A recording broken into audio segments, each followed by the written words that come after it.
The West Virginia Mountaineers are on the road at Texas Tech, and I'm going to tell Chris Level exactly why I think we're going to get another top 10 win.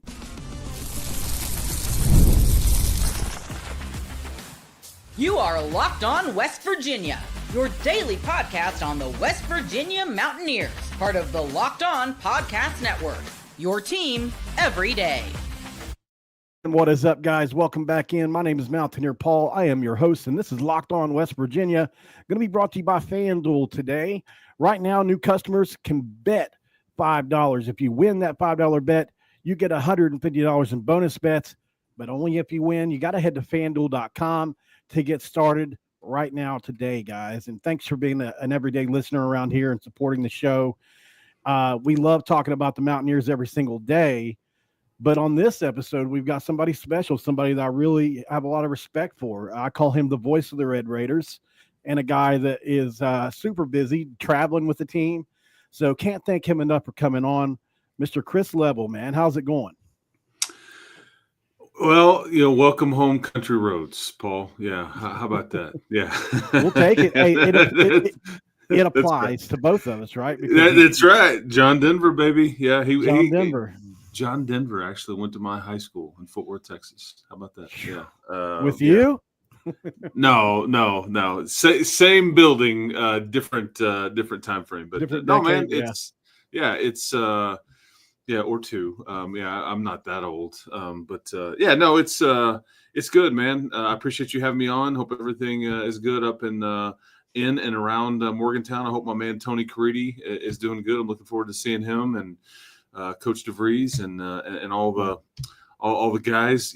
Coach DeVries actually coached one of Texas Tech's players last year at Drake, and Kevin Overton. So there's some crossover there.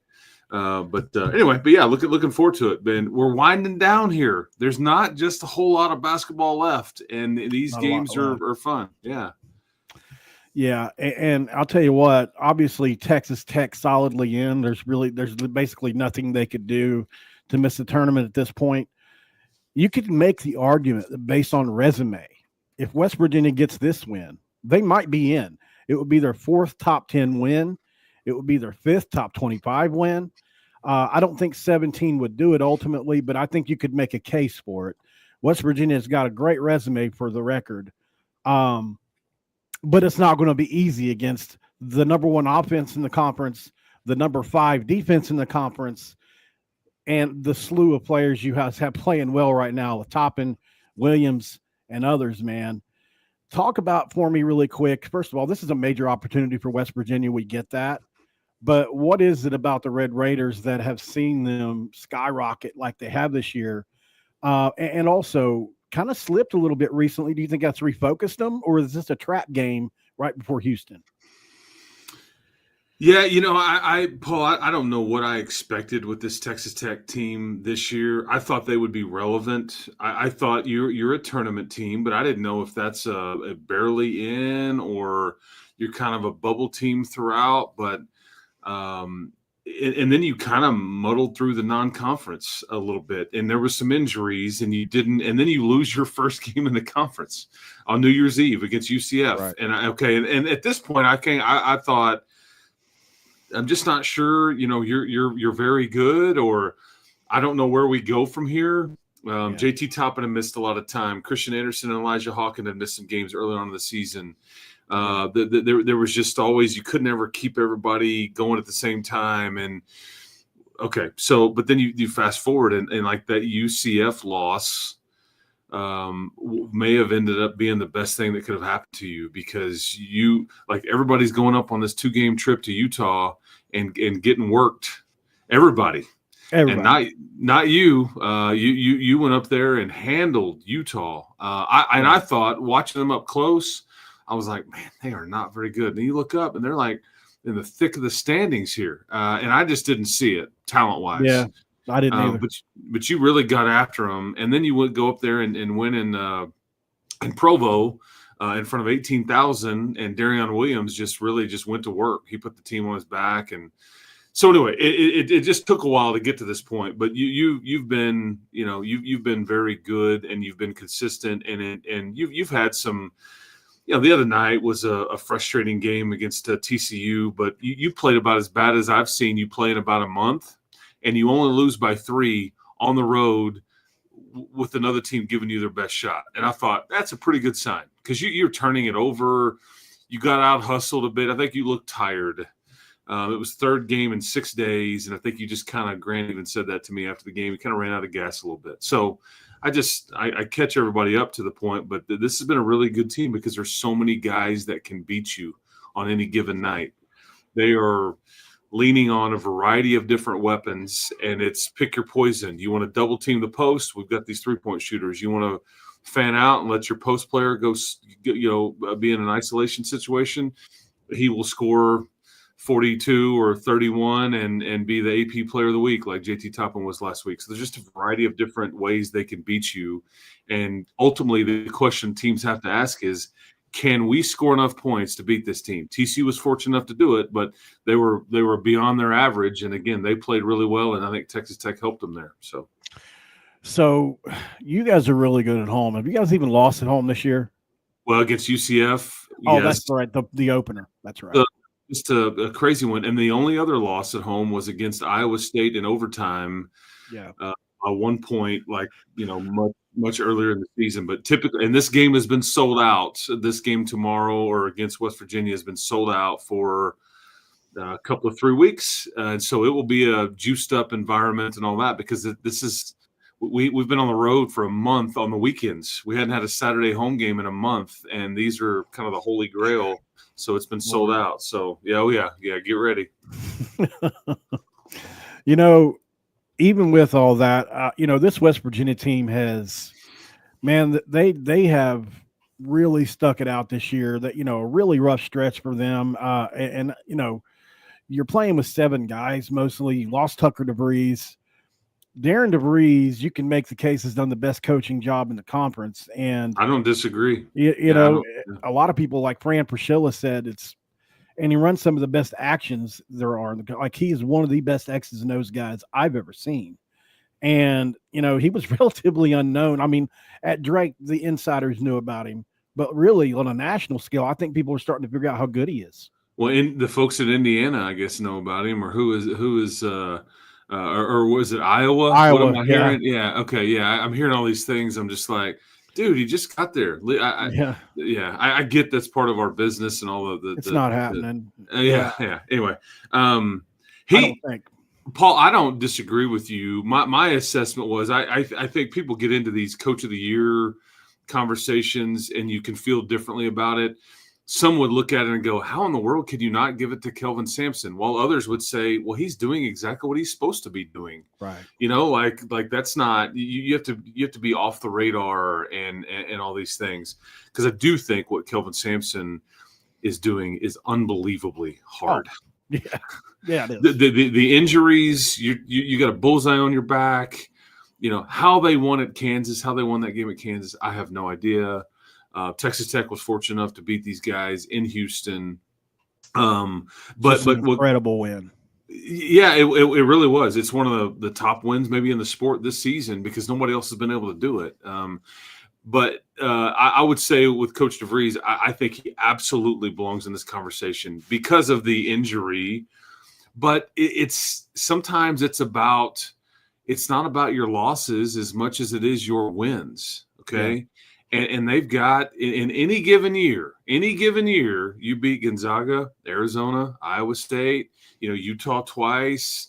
You can't. I mean, these are. I don't care what year it is. Back on the John Denver conversation, it's like if you want to roll it back 50 years or 5 years ago, whatever. Any given year, these are legit, and they got these, and you can't take them away. And that's the beauty of the committee is that they don't care whether these wins were December 1 or March the 1. It doesn't matter. And it may matter where it was and all that. Right. But and so, I have a lot of respect because as well as I do, there's not a lot of juice on that team. Javon Small, probably an all Big 12 first team guy, no doubt. Yeah, no doubt. And then what else? And the other night, it's Amani Hansberry. Right. But too many nights, it's like he can't do everything, but yet they still keep figuring out ways to be in games and then win them. So yeah, it's been pretty fun to watch. Yeah, they do it with the top 20, top 15 defense. They don't give up threes very often. They're susceptible inside, and this is one of the things I think in this game Texas Tech may have an advantage, and that's actually what we're going to get into next.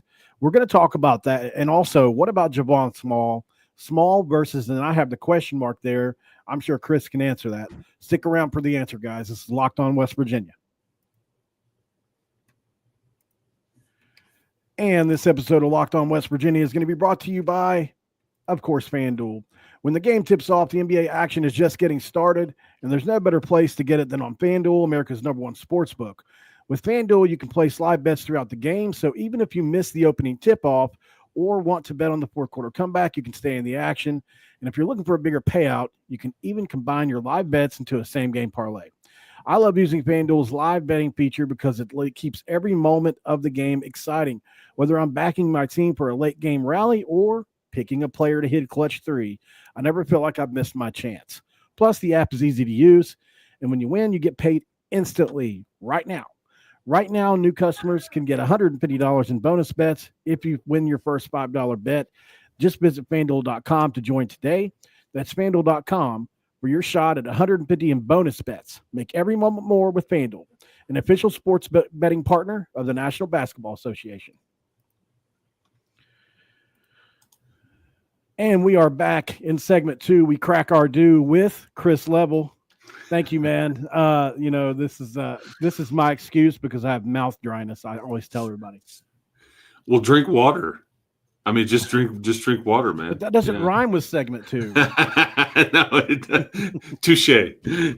Yeah, I've got a little coffee there, so that's what I'll participate with. Okay. You can't hear it. You can't hear it crack open, but yeah, there you go. So, you guys have got a myriad of players, man, that you can just go to for baskets. #1 offense in the conference, which is saying something in this league. I wanted to point something out before we move on really quick. The win at Kansas was the first time Kansas lost a home opener in 33 years. What a crazy win to get for your first big win, in conference. So I thought that was awesome from them. I mean, like I can remember because I've seen them over the years, but I can remember Coach Huggins at the press conferences after these games against Kansas because he never won there, correct? Right. And he was lamenting the amount of free throws and like, I mean, these were somewhat recent. And I was just like, dude, I get it. Hugs. I get it, man. I mean, that's the treatment. But it's funny. I think that win by West Virginia at the time, it shocked everybody's system. Mm-hmm.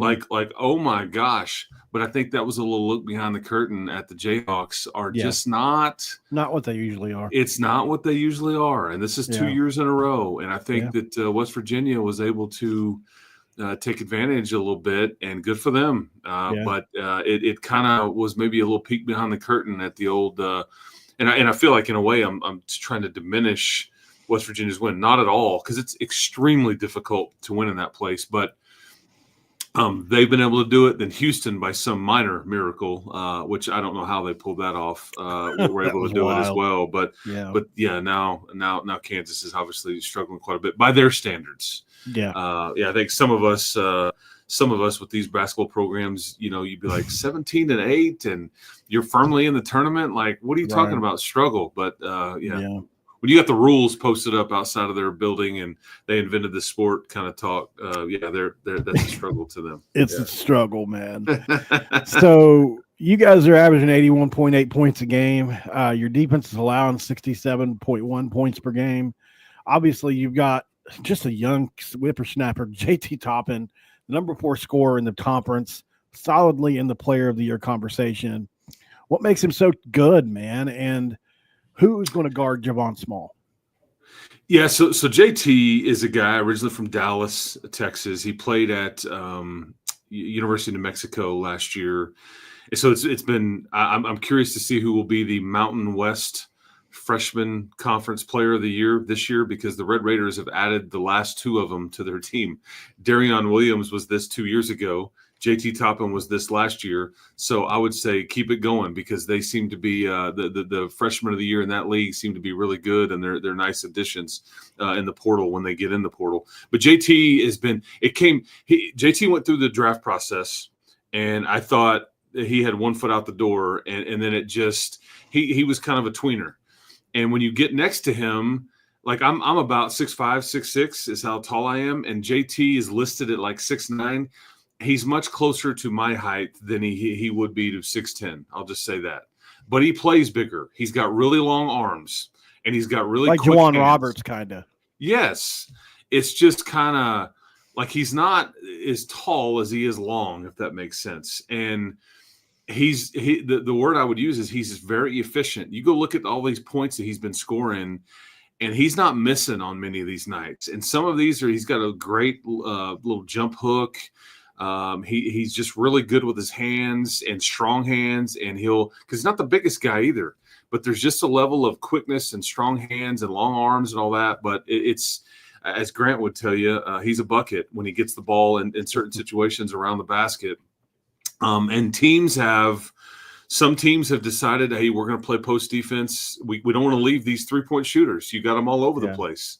Right. And then other teams have said, we're going to send a second and a third. We're going to see if he'll find the right open guy, and this leads to open 3-point attempts, and then you're just gambling there. Okay, are they going to make him or miss him? So that's the game within the game with JT, but he's phenomenal.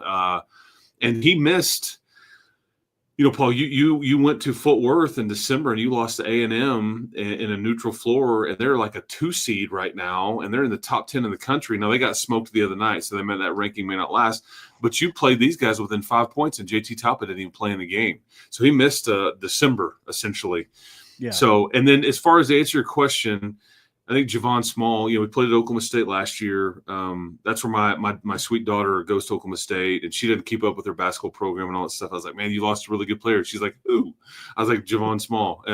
Anyway, but he's their main playmaker, okay, Coach DeVries. And I would guess that he'll see a variety of defenders, but he's going to probably manned up mostly against, I think, it would either be Elijah Hawkins or Chance McMillan. I'd probably lean to Chance McMillan, but we'll see. And Chance is one of the best 3-point shooters in the league. I think he's just a phenomenal player, and he's been tasked with trying to take away some of the other team's best scores or limiting them. And he's been able to do that on some nights and making it difficult for the opposition. We'll see. I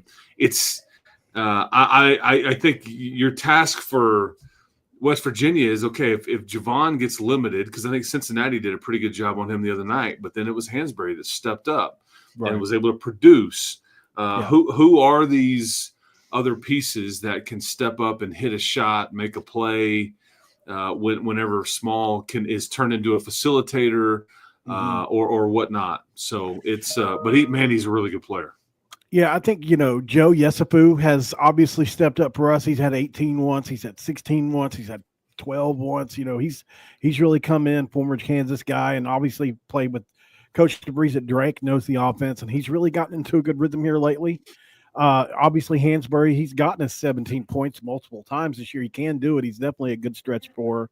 But he has these games where he goes cold. Obviously, the freshman Jonathan Powell, I mean, he can get you 4 or 5 threes in a game sometimes. But he's a freshman, and he's going through those ups and downs through this year. Top 40 player. He had a good game against Cincinnati. He's a good 3-and-D player. I'll tell you somebody who I think is going to make an impact in this game and has throughout the season. The most underrated player on our team is Sincere Harris. I think he's the best on-ball defender in our league, and that's saying a lot. I know that's saying a lot. I've watched him take out Chucky Hepburn. I've watched him take out the kid from Gonzaga. I've watched him take out everybody they put him on this year. He's literally taken them completely out of the game. I was shocked when I watched the Illinois tape from him, how he impacted them in so many different ways as a freshman. We knew we were getting somebody special, but man, he's really came on strong as a wing defender. And it's so fun to watch him defend. So it'll be fun I don't know who is going to defend because you guys have a couple options, but it's going to be fun to see who they put him on. Yeah, and that's just been what has been fun about this Texas Tech team is like if you take this away, we can do this. Right. If you do this, we can do that. And it hasn't been perfect by any means because there's some losses on your record and everything like that. But this is a Texas Tech team that also has the ability to kind of you want to play get in a shootout and run up and down and do that. We can do that. You want to get into a grind and I mean because. That's there was probably what it'll be. More than likely, but like there was a 2-game stretch against Kansas State and Arizona where Texas Tech did not allow, and I've never heard of this. They didn't allow a single point to be scored in the last 5 minutes of either game in Manhattan, Kansas, or at home against Arizona. That's really good by the opposition. Yeah, that's like the middle 8. Yeah, that's right. And is that luck? Is that good? Is that a combination of both? Who knows? Doesn't matter. Yeah. But I was like, okay, this is a new one on me. I had not. And in both games, you went on a run at the end, and then they just basically said no, you don't get to score. So I don't know. We'll kind of see. But that's what's been fun for me is like I kept wanting to go, man. Do you have enough? Like, do you have enough depth or pieces here? And as you look around, it's like, man, well, you certainly have enough pieces that can score or make a play or hit a shot. And one name that I'll tell you that he did not play his best game at all, but one name that I'll tell you is a true freshman, Christian Anderson, who's going to be the future of this program. Comes off the bench, averages about 10 a game, and he's an NBA guy at some point. And hopefully that's another year or two before that happens. But hopefully not Saturday. Well, and he didn't play his best the other night, and so that's why I wonder if he'll kind of bounce back a little bit. But anyway, these are fun, and I don't know what Vegas will think of this game. I'm sure Texas Tech will be favored in this one, but these are you're right. It's all the pressure is on the Red Raiders here, and you mentioned the quick turnaround and like, are you looking ahead to that Houston, team and all that stuff on a Monday night? But all the pressure is on Texas Tech because you're at home, but you've been on the road and back to back, and you desperately want to get home, and you've had a few days extra rest here. And then for West Virginia, man, it's a free spin of the wheel. Like, man, it's another great opportunity to go get a massive RPI and net win, and if we don't get it, we're not really going to be punished for it. So it makes for a fun situation for a team like West Virginia to come in here and try to slip under the radar and get them one.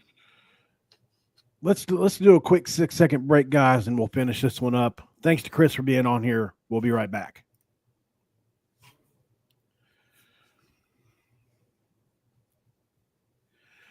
All right, Chris, thank you guys for waiting for that quick little break there. So one thing I had in my mind before we went to break there was do you think West Virginia could get in with 17 wins and a win over you guys, making that? I mean, that would be it would be. Now, here's the thing that worries me about that, because I thought about this. I don't think that it's going to play out this way, but I like hypotheticals sometimes. If we beat you guys, and then that means we lose 3 straight to end of the year, right? But if you just look at the overall resume with 17, curious what your thoughts are. Well, you're in if it's over with right now. Right. You're in. I don't know if that's you having to go to Dayton in, or if you're just in better than that, right? Okay, right. There's different levels of being in. As I look at it, so there's 5 games left, right? You got Texas Tech, you got TCU, you got UCF, but then you got that little tricky trip to Utah that I just mentioned. That's where this thing is going to be decided. Yeah. I don't know if they'll be able to beat Texas Tech. If they do, boy, it changes the conversation dramatically, because nobody else on their schedule gives them the amount of juice by beating them than Texas Tech does based on the resume. Not close, yeah. Yeah, you guys can beat TCU, and you need to, because that's got some juice to it too. The home TCU's game. won, and TCU's won now 5 of 6, and they're starting to. So you can theoretically Jamie, you can coach, man. He can, but he's an angry fella. He's an angry guy. and he'll be on the floor and tripping other people or getting in other people's way and all that stuff. So be we inherently don't like him because of his time at Pitt. And I don't blame you. I inherently don't like him because he's angry and he coaches at TCU. But anyway, I digress. The BYU Utah thing though is really the tricky one, and then the UCF. Johnny Dawkins may be.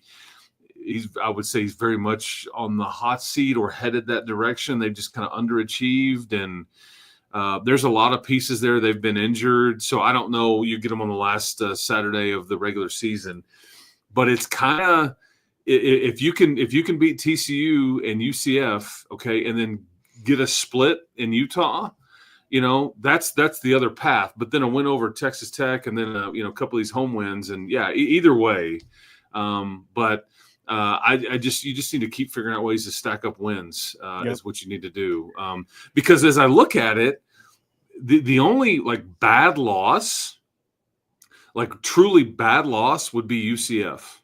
Other than that, there's not. You lose any of those games, and it's not going to be considered based on who it is, what they're doing lately, or what they've done to this point. That there's not a bad loss on there except for the UCF one at the end of the regular season. And the only bad loss we have on the season really is Pitt at this point, Yeah, I'm sitting here looking at your. The Arizona State one. Oh yeah, that's right. Kansas State. I totally forgot about that stretch. Well, yeah, and depending on how you view it or when you looked at that, you would have been like, "There's no harm in losing to Kansas State," but. The way it may work out, depending on where Kansas State goes from here, it's a quad 2 loss is all it is. But the Arizona State one is still a quad 2 loss too. But and it's funny, tough, Yeah, that's what I'm saying. I mean, it's just like in the margins are razor thin. But I do think West Virginia figures out a way to get into the dance. I do, and maybe it's first 4. And you get sent to Dayton or whatever. I don't know, but I bet they're one of the, and that's not how it works. But I bet they'll be one of the last teams from the Big 12 in, because BYU is now firmly. They've kind of kicked the door in a little bit, and they're a handful. They beat Kansas by 30. 40. Who does that? 40. Yeah, 40. Okay, right. I'm sure. Yeah, I'm not surprised you remember. Well, and Texas Tech beat Kansas by 35 or something last year, and Bill Self got ejected. And I was like, "Whoa, this is." But again, I think this is more about Kansas than it is some of these teams beating these guys. So, anyways, but Houston's in, Texas Tech is in, Iowa State's in, Arizona's in, Kansas is in, Baylor's in. BYU is in, and then it's West Virginia. I mean, and I think West Virginia is going to figure out a way to get in. So that gives you, that gives you 8. And they don't. It's not about conferences getting bids; it's about the teams. But it's just Gonzaga, Arizona, Iowa State, Kansas. I mean, these are. I mean, there's some schools out there that just don't have anything close to that on their resume as far as quad 1 wins. No. We looked when we played Cincinnati the other day. You looked at the 2 resumes. We were both 15-10, but they had one quad. They were 1-5 versus the and we were 5-6 or whatever it was. So speaking of angry, Wes Miller is he's kind of an angry he's an angry little guy too. Yeah, yeah, that's right. He sure is, and probably more so these days. Yeah. Well, so. Let's get into keys real quick, and we'll do a quick prediction if you don't care. I know you call the game, but what are your keys for Texas Tech in this game? And I'll do a couple quick ones for West Virginia. Yeah, so a lot of times it's when you play people. It's not even as much as where; it's when you play them. And I think Texas Tech coming off of a loss, I'd be a little bit more worried about the Red Raiders' chances. And what you said earlier about the first home game in a month. Well, the first Saturday home game in a month, those are like the holy grail, man. Right? Everybody lives for the Saturday home game, and it's been a month, I guess, 4 weeks since you've had one of these. But you got a bit out hustled the other night. I think you didn't do well on the offensive glass, and I think Grant was a bit frustrated with his guys about getting out hustled. That had not happened a lot, and so my guess would be there will be a lot of energy and juice from the home team. I think too, you were tired. and you ran out of gas. He's talked about playing a few guys too many minutes, and I just think you were in this little stretch where you got a bullseye on. You were top 10 ranked and all the stuff, and you get it to the end, and you just can't quite overcome, right? And so I would guess, and that's why you turn the ball over too many times. I just think mental lapses and whatnot. So I would expect you to be a bit fresher and a bit more energetic, and maybe it's a great time to be playing Texas Tech. Maybe it's a bad time to be playing Texas Tech. We will find out at 1 p.m. Eastern time on a Saturday what that looks like for your audience. But had they won in Fort Worth, I'd be a little bit more worried about it. But this team's done a really good job of like bouncing back and like getting their head coach gets their attention. So I'll just offer up a couple of things like that. But the rebounding battle will tell me a lot about where the energy level is for Texas Tech. Yeah, I'll be shocked if we win it. We need to keep the rebounding battle close. I just think we need to keep it close. So, for me, I think, one thing Wes Miller said after the Cincinnati game was we couldn't even get into our offense because the pressure was so immense. We couldn't even run action. And I think that's going to be key in this game, the pressure from West Virginia on the road, keeping the crowd out of the game, the Holy Grail, like you said. I think that's the number one key I have now after speaking with you for a little bit here. You've got to figure out a way to limit Toppin so that they can't work inside out, because when Texas Tech is working inside out, I think you guys are extremely dangerous where you open up the 3-point shots and we're going to get run out of the building if that starts happening. I don't know. You better be able to help and recover in this game is all I know. And then lastly, I think Javon Small needs to be more aggressive. He's been I think he's preserving himself for the last couple of games. It's just my opinion. He averages over 35 minutes per game, and they need him for every second of it. And I think that, this is a game where he's probably going to go all out, and I think he's going to make an impact on this game. This is one thing this team has shown to be, if anything else, and if nothing else, they're a big game team, and they do show up in big games and have all year. And I think they'll be ready on the road against Texas Tech. Yeah, you seem like play up or down to the competition in some cases, which drives the coach crazy. But that's a fair statement. That is a very fair statement. And like they're 2-3 over their last 5, but the 3 losses I think were on average of like 3.5 points. They were so like close. That. That's right. And so whereas the Red Raiders were playing TCU the other night, and TCU is like their 8 conference wins are like by an average of like 4 points a game. They just figuring out ways when they do win, they figure out a way to win it. So it just speaks to the margins are really small in this league. And it's all right. It's just, but you never know what exactly is going to be about. Is that one team get a few more free throws than the other, a few more turnovers, just one stop here or there, because it's just it comes down to that. Yeah, that's right. And you don't know when it's going to be. We lost to Baylor in overtime, and Baylor scored all 9 points from the free throw line in overtime. It's just a rough way to go out, man. So I just wanted to leave that out there in the ether, because we were frustrated over a couple games with the calls we were getting. And look, everybody complains about it, but like this is one of those ones where it was pretty rough on us for a couple games. Kip Kissinger, we ended up drawing him, and I'm not asking you to speak ill of the refs, but I will. We don't get along with him in West Virginia. Well, because of Bob Huggins, we can say it now. He's gone.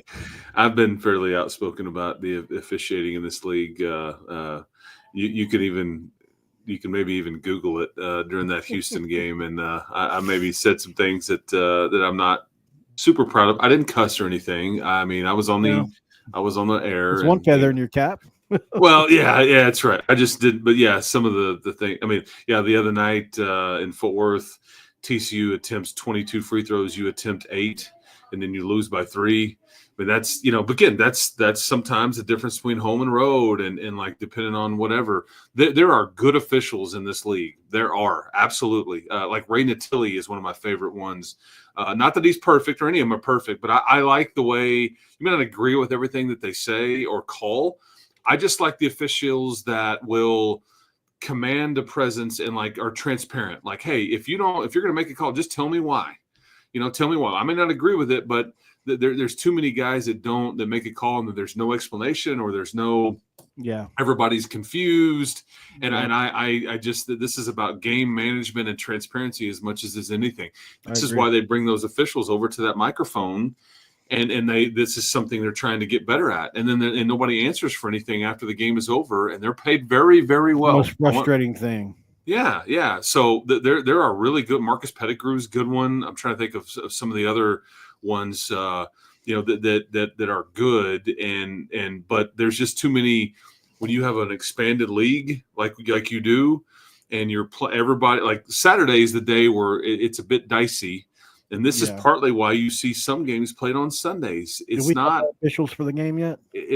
I don't know who will be on the call in this one, but I hope that I'll say this too. I hope they have a veteran crew in Houston when Iowa State shows up for that game, which is on a Saturday too. Because when we were down there was a guy calling his second Big 12 game ever. Like you got Texas Tech in Houston. In Houston on national television. Jeez. And one of the guys and the lead official is typically like a number 2 or number 3, but that day he was the lead official and it just went haywire. So and Houston's difficult to officiate. Okay, they just are. Yeah. It's kind of like West Virginia when Huggins had it rolling. Right. It's a physical style, and it takes a different kind of official to. Again, are we going to let it go? Are we going to call it tight? I don't know, but you have to command a presence and be transparent about said presence throughout. Otherwise, I don't think you're good at your job. So that's my opinion. I'm assuming you got the Red Raiders in this one. Well, and maybe it's close, but I won't give you any kind of score prediction, but I just that they're very difficult to beat at home. They have been.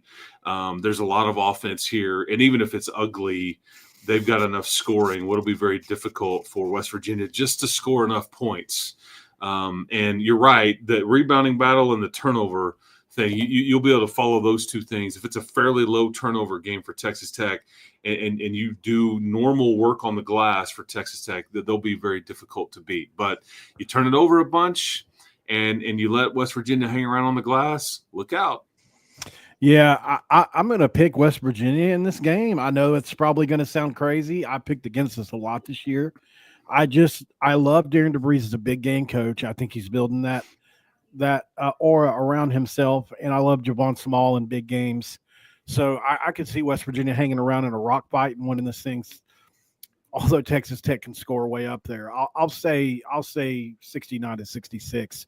If we beat you guys, it's going to be holding you under your average. If you guys get to 80, we're done. That's the same exact score that the Red Raiders lost to the other night in Fort Worth, 69-66. Is it? So you're. I'm hearing you say a little deja vu.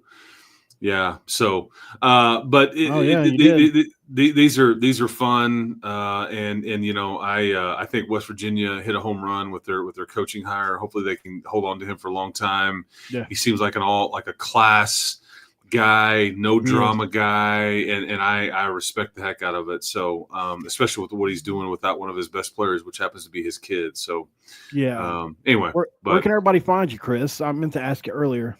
Well, obviously, and you know this, but Casey Cowan and I do Locked On Texas Tech all 5 days a week and all that stuff. But the Deutschendorf Cup between West Virginia and Texas Tech with the John Denver Soul on the line, right? We need to figure out a way to implement that, don't we? You know, there's a true story there that a few years ago, athletic directors from West Virginia and Texas Tech. Have I told you this before? No. Yeah. That they had real conversations. I think this was – I'm trying to remember if this was Shane Lyons and Kirby Hocutt. Who was the athletic director before Shane Lyons was? Before Shane Lyons? Gosh, it would have been – yeah, because he was there for a while. So I think it was probably him. But anyway, I think, passed along? Yeah, I think it was Shane Lyons whenever he was the AD there and Kirby Hocutt. But they had real conversations. Oliver Luck. It would have been Oliver Luck. Okay, yeah, I think it was okay. It was Shane Lyons. It was Shane Lyons. My mind.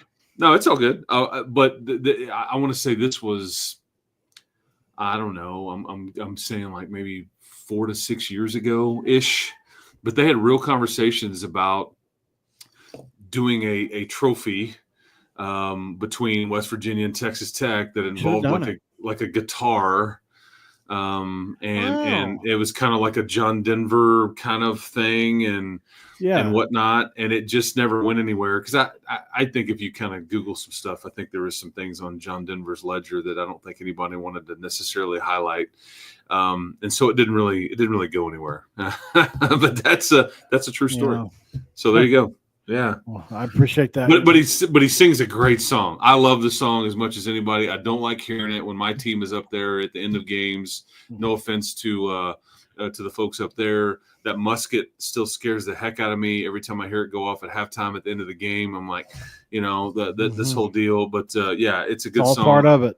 That's right. But I play it often, and yeah, that's right.